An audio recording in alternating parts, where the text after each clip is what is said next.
I had been engaged while I was over there writing a lot of letters, and we had fleet post office service, so I could write a letter and they could write me at FPO. Did the GI Bill support your education? No, there's no eligibility for GI Bill under that. But I will make a statement. My father was military draftee during World War II.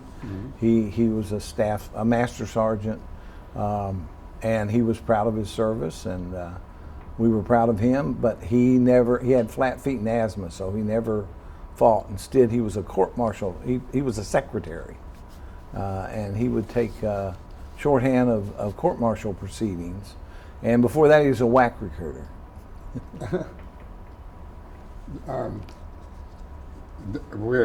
How did the service change you? I think we were going to open Yeah, that earlier. I think we covered that.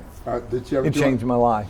Did you ever join a veterans organization? No, and there's no Merchant Marine association that I'm aware of. However, and I want to make a plug for this. There is a Merchant Marine Museum.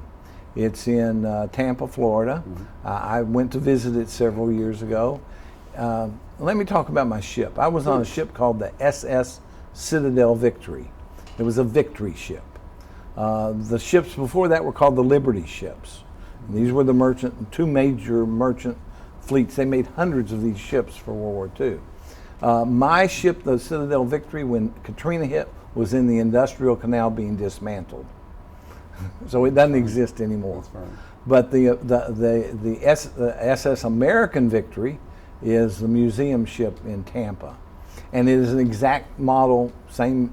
I got on it, I could say that's where I slept, that's where I did this, that's where I did that, because it was exactly the same as the Victory ship I was on. These ships were named for American universities and cities where there were universities. For example, I was on the Citadel Victory, which is the Citadel. The SS Baton Rouge, there's no LSU, but there's the Baton Rouge. It was actually fired upon in Saigon. Several merchant marines were killed in that. So there were, and they made several hundreds of these ships, and it's nice to go and I relived it a little bit, being able to visit the museum. Nice. And I still am a member of that museum and pay a monthly or year annual dues. Okay. And here's kind of something. How was your military service impacted your feelings about war and military in general? Well, as I mentioned earlier, it changed me dramatically. But it also, I also, the story that I can tell where there were two things that happened. One was divers when we were in Vietnam, and once we got into the actual dock in the port, for several days we were out waiting for a slot to come open, a slip to come open. So when that came open, we were there, and the Viet Cong would send divers in to sink the ships because they wanted to slow the supply getting out, because the slower it was, the more they could capture. So every 15 minutes, they would drop concussion grenades in the water. So you got used to sleeping with bang going on every 15 minutes as the concussion hit the side of the ship. And the ships are all metal, so it just vibrates everything. And one time it was especially loud, and I was just, it was so hot I was sleeping on a cot on the deck. I wasn't in my forecastle. Well, the whole time I was in Vietnam, I slept outside. And it was so loud that it woke me up, and I got up in time to see the body come floating to the top. They had actually got who was trying, and I asked the soldiers, why are they doing this? And they explained the thing about slowing down. They don't want to destroy Cam Ranh. They waited till that all of our munitions were off the ship when they did that, because they didn't want to destroy Cam Ranh, because they expected someday to have that port as their own, which they do. So the Tet Offensive, did they kind of Yeah. The, my, Was mines changing during that, or what happened? the main thing I know about the Tet Offensive is the body bags being loaded up and those planes taken off, taking the bodies back home. That was, and of course the show every night of Huey's firing off in the distance.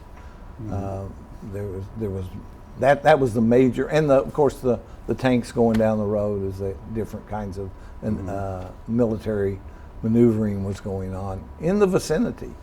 Like I said, they attacked the village nearby to where we were. What message would you like to leave for future generations who will view or hear this interview? One is, don't forget the Merchant Marines. In World War II, the Merchant Marines had the highest death toll of any area of service. Well, I think it was 1 in 24 died in World War II. And that is much, 10, 20 times higher than any of the branches of the service. And so they gave a lot. And I'm pleased to find out that the World War II Museum here now has a small wing dedicated to the Merchant Marines. It's actually a corridor that connects two buildings, but they have a Merchant Marine section now. So that's the first recognition I've seen. And as I shared with you, I do have a Vietnam service bar. I never ordered one to actually pin on because I don't have a uniform. But you know, for the recognition of the service in that war zone, and from another point of view, I mean, I did it for the money. That's why I was, you know, it was a summer job to pay for college and to get married and all those things that I wanted to do, and the pay was, I think it was $250 an hour, what it worked out to, plus overtime at time and a half, and plus 10% bonus pay for war zone. So there was money, and plus vacation pay. I actually worked long enough during the year to earn vacation pay.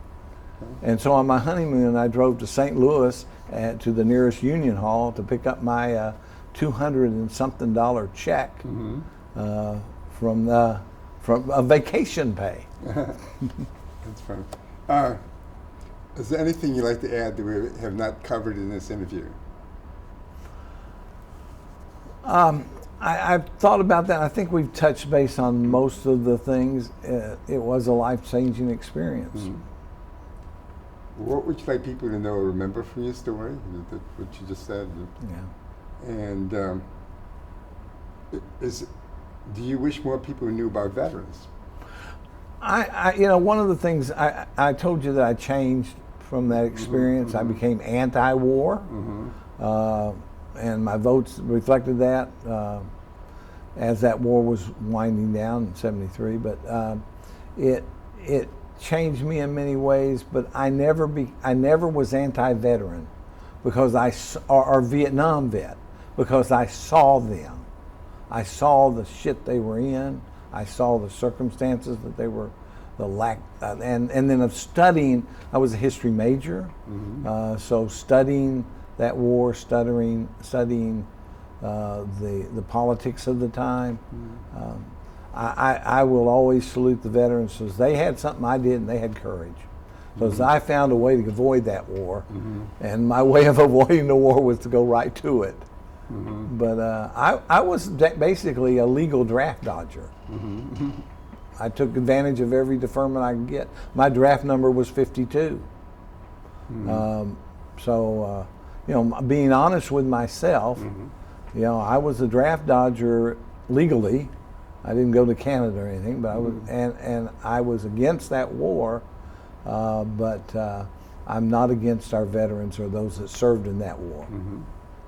Well, Stephen, thank you very much for sharing your thoughts with us and your experiences, and it's very valuable, and we appreciate it very much, sir. Well, I hope this provides a different perspective.